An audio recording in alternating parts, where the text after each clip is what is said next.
Well, next Sunday morning we have John Stobbs with us, and John was with us while he was a student. In 2008 he became the pastor at Penzance Baptist Church, and came as no surprise when John was with us. He felt there was a man who was been fired up by God and great graces and great gifts. So when I heard that he was going to become the pastor there, we were thrilled, and actually I preached at his induction. So it's lovely to have John coming back to us and preaching the Word of God to us. So we look forward very much to John's visit next week. Well, please have the sheet open in front of you. Not open in front of you, in front of you, or your Bible open in front of you. Last Sunday we started a new series in Paul's letter to the Romans, to all those in Rome who are loved by God and called to be saints. And last week the question we addressed is why did Paul write the letter? What is the letter to the Romans really about? And the answer in a nutshell is that Paul is writing to unite believing Jews and Gentiles together into one church, one worshipping community at the heart of the empire to the glory of God. So what's going to unite them? There's lots of scattered Christians throughout Rome, but no clear church. Well, what's going to unite them is a true understanding of the gospel. A gospel with a Jewish root, a Jewish Messiah, but good news for condemned sinners everywhere. It's the only message to bring us to God, and it's the only message to bring us together. So Paul is writing to all those in Rome who are loved by God and called to be saints, to lay the theological foundation and more to unite Jewish and Gentile Christians together into one church. And last week we said lots more than that. If you missed it or you want a reminder, then please get the CD or listen to it on the web. Okay, the gospel. So where does Paul begin? Well, he begins with the mess that we're in. Romans 1, verses 18 to 32. So please have that. We're going to follow Paul's argument. It's quite tightly argued, so please get your thinking heads on. And we have two things to say, 2 points. And point number one is this: the foundational sin of the human race, the sin from which all other sins come. What is our root sin? Where did it all go wrong? Verse 19, for what can be known about God is plain to them, because God has shown it to them. For his invisible attributes, namely his eternal power and divine nature, have been clearly perceived ever since the creation of the world in the things that have been made. So they are without excuse. Now, can I see God? No. Paul says his eternal power, his divine nature, those things are invisible. Well, if they're invisible, how then do I know there is a God? Because those invisible attributes are clearly revealed in the world that God has made. For what can be known about God is plain to them, because God has shown it to them. For his invisible attributes, the things you cannot see, namely his eternal power and divine nature, have been clearly perceived, clearly seen, ever since the creation of the world in the things that have been made. Now, do you like to be beside the seaside? In the old days, if you went to the seaside, you bring back a stick of rock, and the rock would have lettering all the way through it, Brighton or Bournemouth or whatever it was. Well, the creation is not a stick of rock. But wherever you look, says Paul, you can read the Maker's name. A name to inspire awe and wonder and worship. Is God big? Well, look at the size of the universe he's made. Is God glorious? Look at the sun. Is God powerful? Witness a thunderstorm. Is God wise? Witness DNA, a 4-letter code giving rise to you and me. And is God beautiful? The beauty of holiness. Well, what would you choose among the things that God has made? For his invisible attributes, namely his eternal power and divine nature, have been clearly perceived, clearly seen, ever since the creation of the world in the things that have been made. So, says Paul, they are without excuse. No one can seriously say there is no God. But of course they do. Now, people are very religious. They may say, oh, I believe in this God, I believe in that God. But they don't believe in the God who is God. That's the point. They don't believe in the real God. So if it's all so obvious that God is, that people are without excuse, what went wrong? Verse 21, for although they knew God, they did not honor him as God or give thanks to him, but they became futile in their thinking, and their foolish hearts were darkened. Instead of worshipping God as God, instead of giving him the honor that is due to him, instead of looking up to their Maker and giving thanks, we walked away. So the Garden of Eden, the very first sin, Adam and Eve, Genesis chapter 3. They've been told not to eat of the tree, the fruit of the tree of the knowledge of good and evil.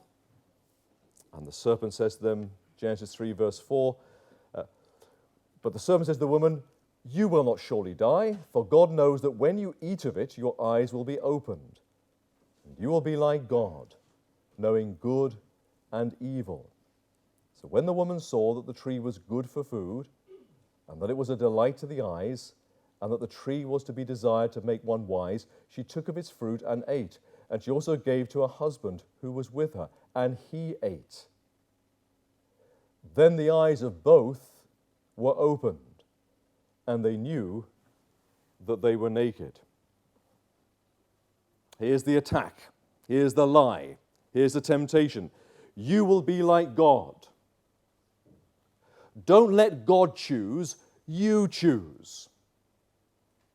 Don't let God tell you what is good and what is evil. You decide. Don't let God do your seeing. See for yourself. That's why it says of Eve, she saw. No longer is God doing her seeing, she will see for herself. And Adam and Eve, they turn away. They sin. For although they knew God, they did not honor him as God or give thanks to him. But of course they're programmed to worship God.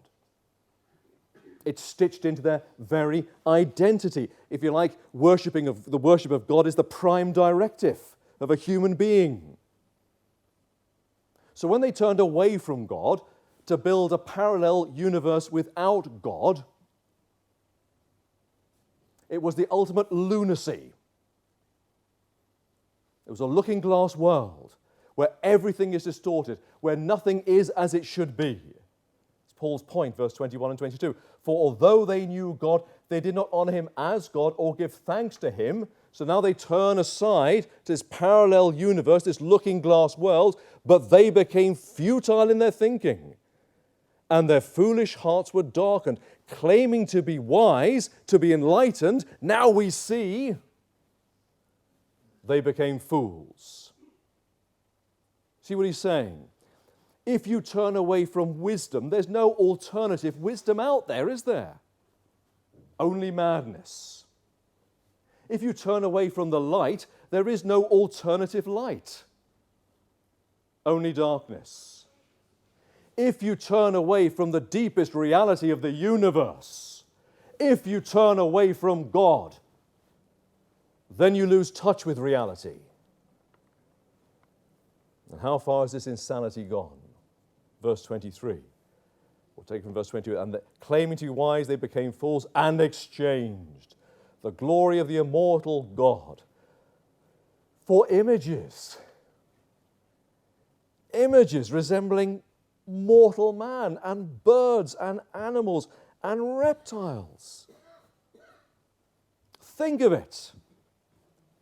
Programmed to worship the splendor and majesty of the immortal God, only then to bow down to images of the mortal, exchanging God for godlets, exchanging the real for the false, images of man and chickens and cows and crocodiles.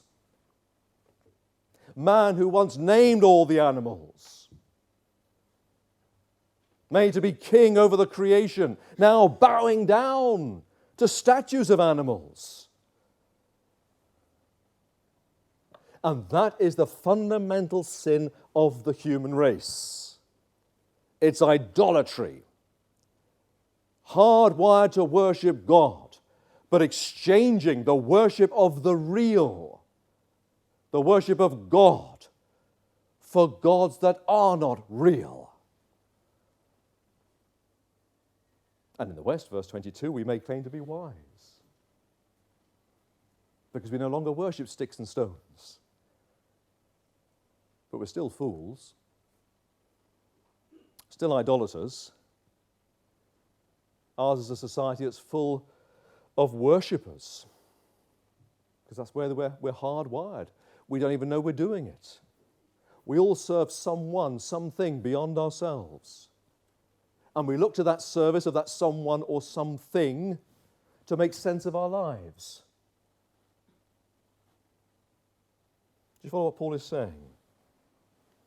If we don't worship the true God, because we're programmed to worship, we worship our own gods. And that's the madness, because those gods aren't real. Money, success, pleasure, sport, children, adrenaline, movie stars, rock gods, food, the worship of myself. And they give our lives meaning. We show them reverence. They comfort us in our sorrows. They take our time, our money, our energy. And of course, in the end, they desert us. They kill us. The basic sin of the human race, our basic sin from which all other sins flow, the prime sin, the beginning of the sin, is idolatry. Exchange the glory of the immortal God for images resembling mortal man and birds and animals and reptiles. Verse 25, they exchange the truth about God for a lie, and worshipped and served the creature, the created, rather than the Creator, who is blessed forever. Amen. And of course, when we stop looking up, we look down. And when we stop looking outside ourselves to God, we curve in on ourselves.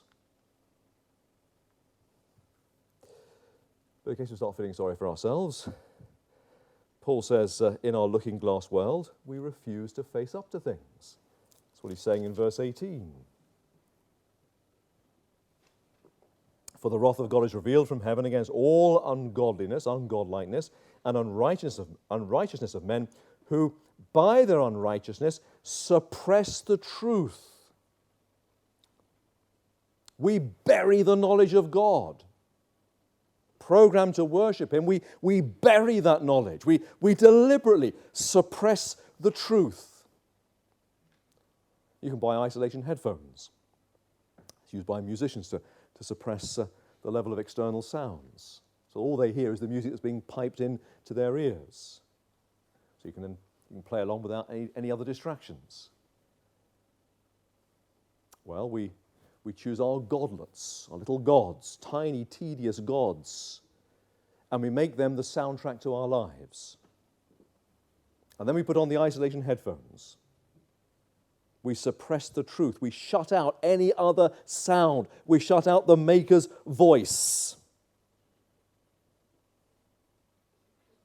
And we are without excuse, says the apostle. So idolatry. It's the fundamental sin of the human race. So point number 2. God's response to our sin. Verse 18, for the wrath of God is revealed from heaven against all ungodliness and unrighteousness of men who by their unrighteousness suppress the truth. Now Paul speaks of unrighteousness. It's the language of the courtroom.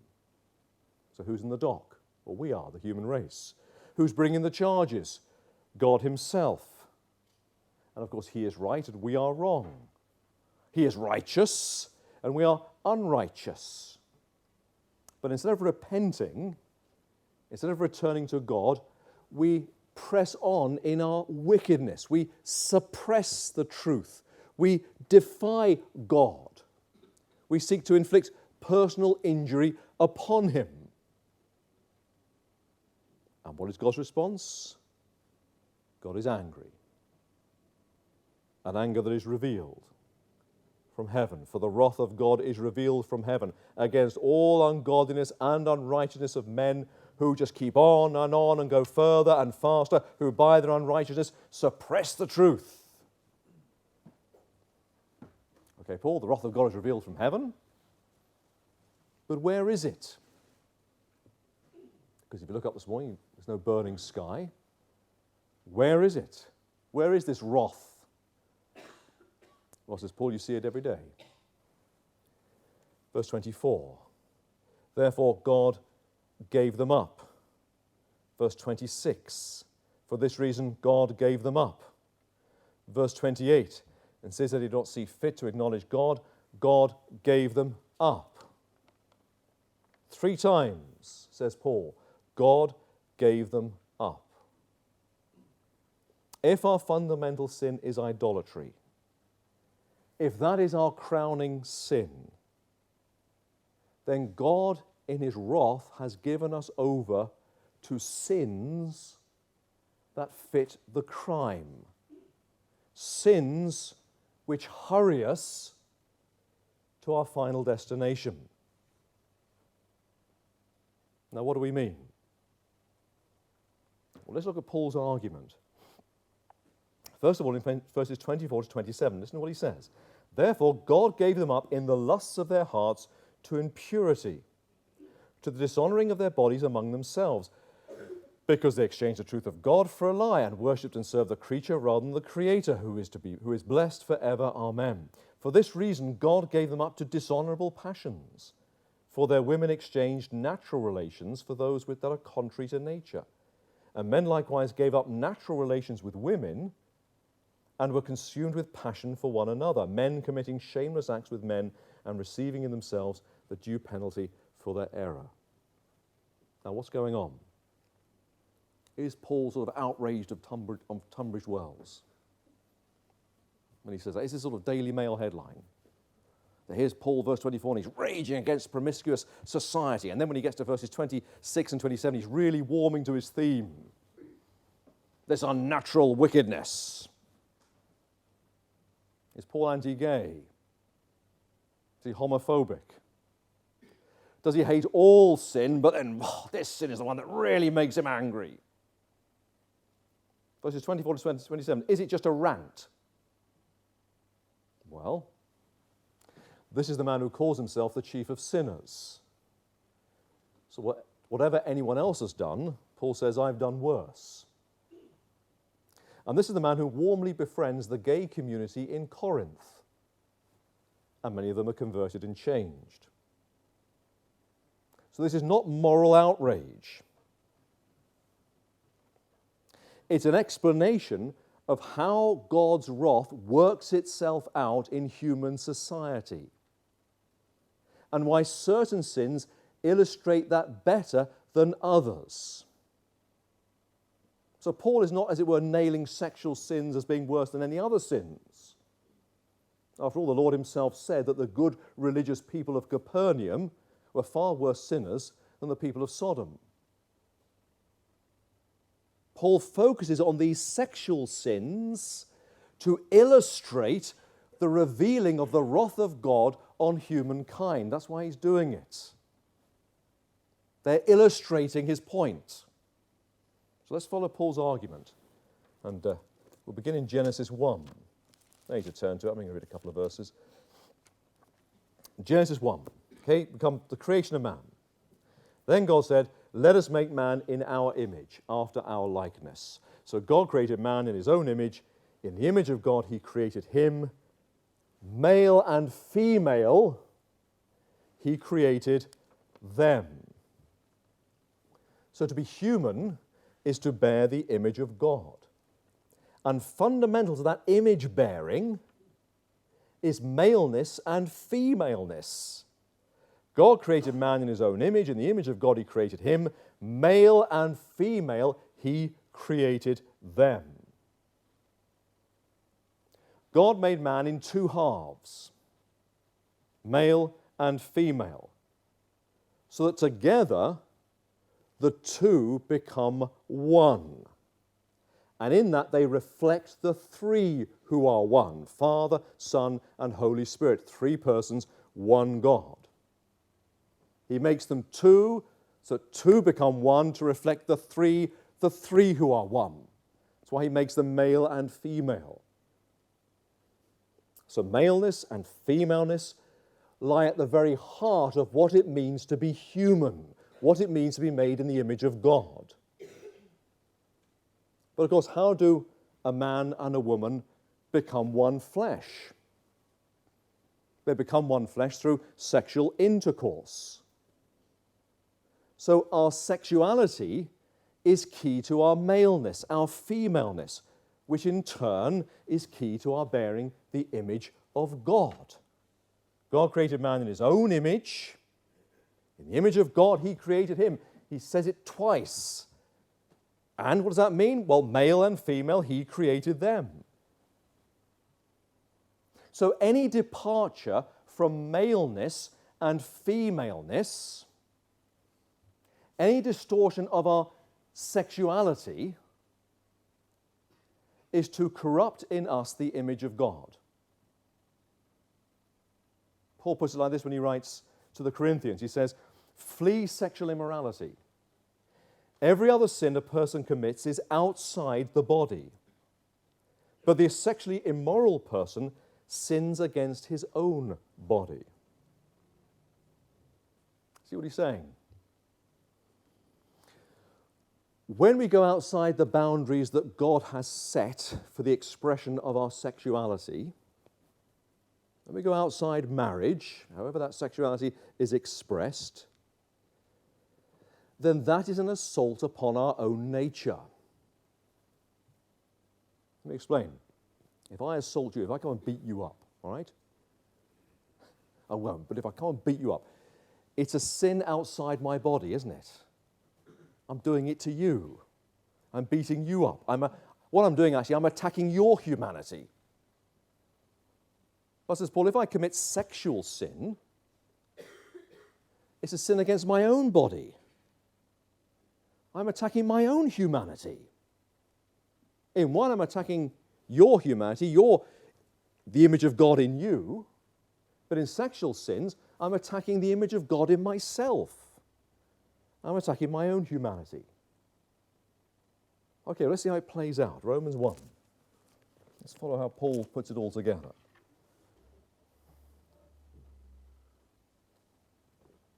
Okay, God's wrath is revealed from heaven. It's being revealed now, says the apostle. How? It's revealed by handing people over to sin. And notice, says Paul, is that better illustrated than in sexual sin. So verse 24, therefore God gave them up in the lusts of their hearts to impurity, to the dishonouring of their bodies among themselves. Talking about all sexual sin, men, women, whatever it is. If we won't worship the God whose image we bear,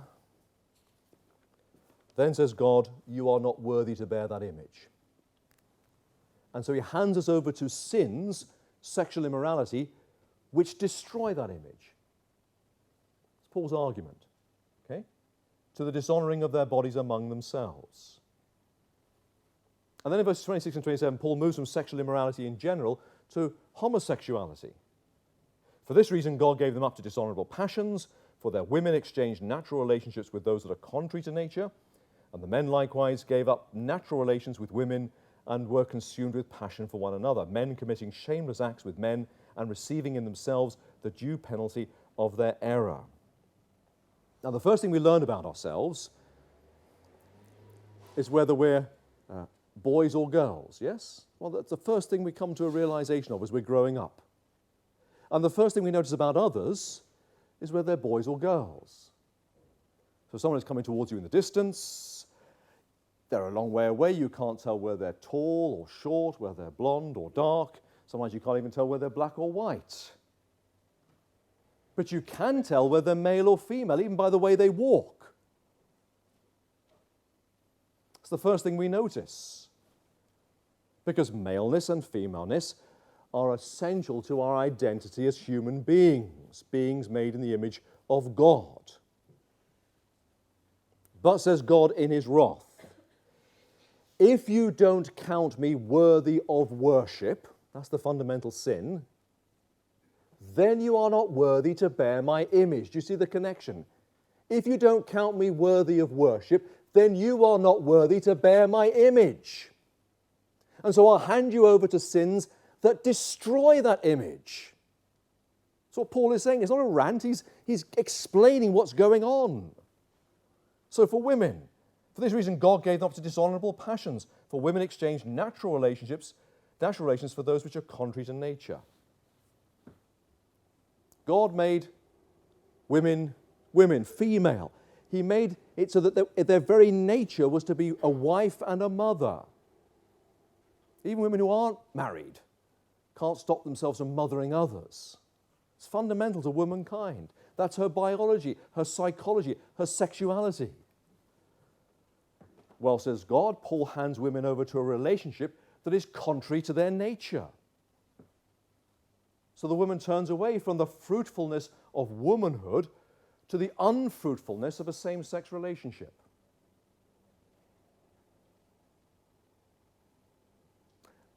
And the same is true of men. And likewise, men likewise gave up natural relations with women and were consumed with passion for one another, men committing shameless acts with men and receiving in themselves the penalty due for their error. If you exchange the truth of God for a lie, then God, in his wrath, hands you over to a lifestyle where you exchange the natural for the unnatural. You exchange the truth for a lie. Your lifestyle becomes a lie. After all, if the human race ever reached a point where men and women turned away from each other and ceased to relate to each other as they were meant to relate to each other, then the human race would die out in a generation, wouldn't it? But you see, Paul's argument is not a rant. Men committing shameless acts with men and receiving in themselves the due penalty of their error. Not AIDS, not STDs. It's far more fundamental. It's the destruction of our humanity. That's what he hands them over to, the destruction of their humanity, bearing the image of God. Remember 1 Corinthians 6, the sexually immoral person sins against his own body. God gives them over to sexual sins, which ultimately in them erase the image of God and destroy their humanity. And the same argument is expressed and made in verse 28. And since they did not see fit to acknowledge God, God gave them up to a debased mind to do what ought not to be done. Again, it's the unfolding of God's wrath, and it corresponds to the original sin of idolatry. God repays us according to what we have done. Verse 28, if you don't think God is worthy of your thoughts, then God will give you over to a mind that can't distinguish whether something is worthy or not. If you don't want great thoughts of God, then God will give you over to a mind that is filled with worthless thoughts. Minds without wonder. Minds that never look up. Minds that are debased. They look down. And as we think, so we live. Verse 29, they were filled with all manner of unrighteousness, evil, covetousness, malice. They are full of envy, murder, strife, deceit, maliciousness. They are gossips, slanderers, haters of God, insolent, haughty, boasters, inventors of evil, disobedient to parents, foolish, faithless, heartless, ruthless. So, Christian friends, the wrath of God is being revealed. It's being revealed from heaven. It's being revealed now. Not in a burning sky. So where is it? Says Paul, just look around you. Just look at human society. Just look at ourselves. Because as I go through that list, I'm guilty of all those sins in heart, in lip, in life. Why do people sleep around? Why do they look at pornography? Why do they gossip and trash people? Why do they resent the success of others and feel sorry for themselves? Why do they argue with their parents and backbite and divorce? Why do children growing up in a Christian home resent that home? Why do people swear and hate and boast and refuse to say sorry and get drunk and take drugs and fight and kill and maim and lie? And we could go on, couldn't we, for a long, long time. And if you give someone a moral upbringing, they sometimes turn out even worse. Because they'll look you up and down because they've become a self-righteous Pharisee and they say, oh, I thank you, I'm not like these people. Why is society as it is? Why do we do all these things? It is because God, in His wrath, has given us over to these things. Therefore, God gave them up. For this reason, God gave them up. And since they did not see fit to acknowledge God, God gave them up. And it is these very things, the very things we witness in the lives of others, in our own lives. Those very things are the evidence of the unfolding, the revelation of the wrath of God upon the human race. Having rejected Him, having thought Him unworthy. Can you imagine it? Unworthy of my time, attention, worship. What says God, therefore you are not worthy to bear my image. I made you in my image, but you've turned away from the Maker, so I will turn away from you. You are not worthy to bear my image. And so He hands us over to sins which will in time destroy that image. Sins that destroy all that's lovely and pure and good and noble and beautiful and true. If we don't want God's universe, we find there is no alternative universe. Only a hell on earth.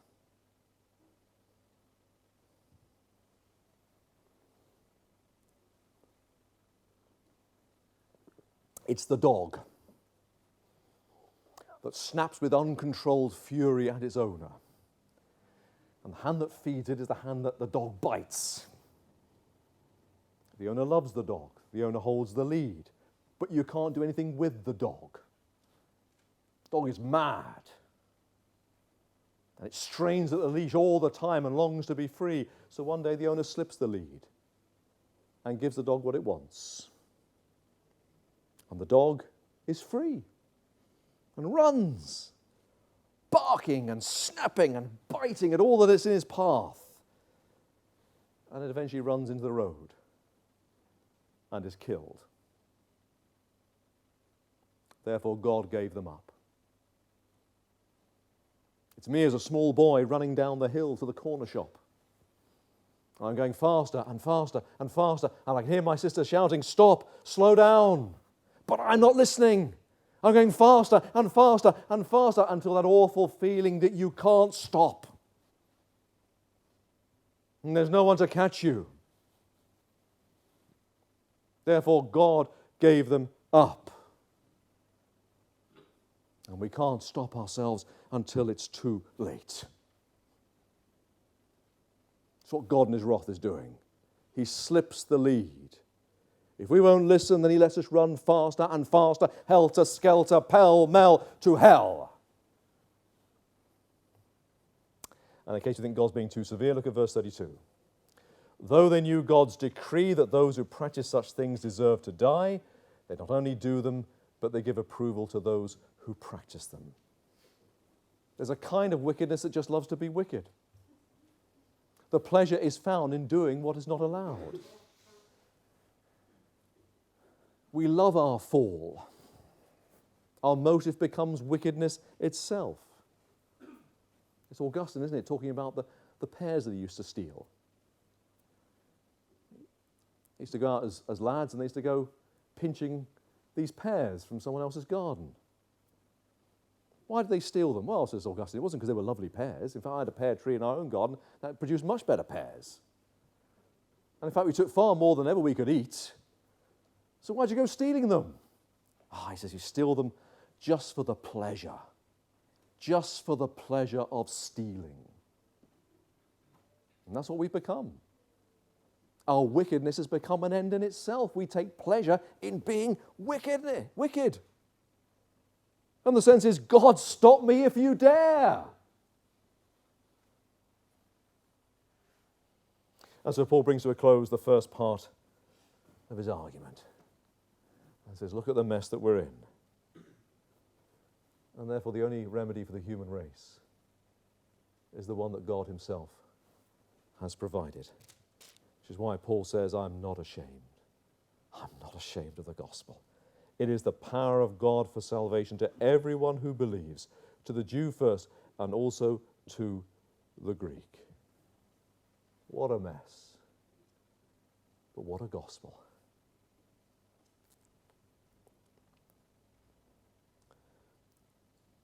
We can't finish this message without saying something about that gospel, can we? What a mess we're in. What a wonderful gospel. Several years ago in Mumbai, several bombs went off in a train, killing hundreds. One of those killed was a young man by the name of Kanal. He was sitting in a crowded carriage when he saw a woman without a seat. So young man, being the gentleman that he was, he stood up and offered the lady his seat. And she sat down in his place. She sat down in his seat. And no sooner had they swapped places, and the bomb went off. And the young woman, or the woman saw Kanal blown through the roof of the carriage.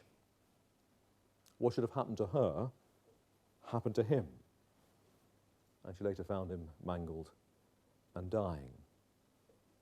An innocent man who gave up his seat, who gave up his life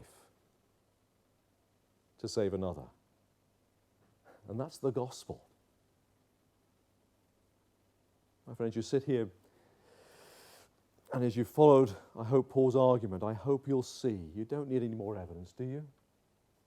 That we're in a mess, you're in a mess, you're in a massive mess, aren't you? And you can't get out of that mess. And actually, it's not that God's anger is somehow waiting for you at the end of it all, it is, but God's anger is unfolding on you now. The reason you want to do all those things and live in that way is the unfolding of God's anger in your life. God is giving you over to those things so that you'll destroy yourself. You think you're being clever and free. You're in a mess, you're under the anger of God. But what did Jesus Christ do? He left his seat in heaven to die on a cross. He swapped places with the sinner. Mine was the crime, but he suffered the penalty. Mine was the guilt, but he suffered the wrath of God. Mine was the sin, but he suffered the punishment. And it was his life for mine. But not only did he pay in full for my unrighteousness,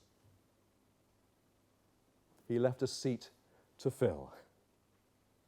So to all who come to Jesus Christ, have a place in heaven heaven which begins now in this world. For I am not ashamed of the gospel, for it is the power of God for salvation to everyone who believes, to the Jew first and also to the Greek. My friend, you're running downhill to hell. You need saving. And you can't stop yourself. You need the power of God to save you. But you're under God's anger now. So you need the power of God for salvation today. You need the gospel today.